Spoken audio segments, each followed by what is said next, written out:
मित्रांसोबत जेवण करून घराकडे निघालेले चौघे जण वाटेत लघुशंकेसाठी थांबले होते.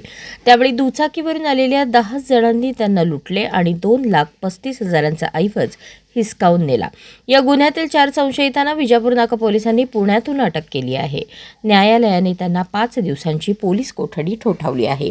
विजापूर रोडवरील निशा हॉटेलजवळील मोकळ्या मैदानावर चौघांना दुचाकीवरून आलेल्या 10 जणांनी कोयत्याचा धाक दाखवून लुटले होते. 19 जुलै रोजी पहाटे 2:15च्या सुमारास ही घटना घडली. या प्रकरणी संजय केरबा भडंगे राहणार आंबेडकर नगर यांनी विजापूर नाका पोलिसात फिर्याद दिली होती. फिर्यादी संजय भडंगे आणि त्यांचे मित्र विपुल थोरे मस्के कोळी यांनाही चोरट्यांनी लुटले होते.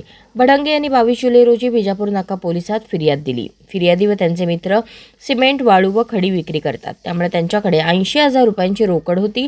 गळ्यात सोन्याची चेन आणि हातात अंगठ्या होत्या. तो सर्व ऐवज त्या 10 जणांनी लुटून नेला.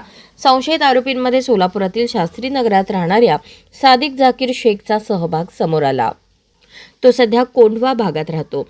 वरिष्ठ पोलीस निरीक्षक सुहास चव्हाण यांच्या नेतृत्वात सहाय्यक पोलीस निरीक्षक शीतल कुमार गायकवाड यांच्या पथकाने CCTVच्या आधारे संशयितांचा शोध घेऊन चौघांना जेरबंद केले.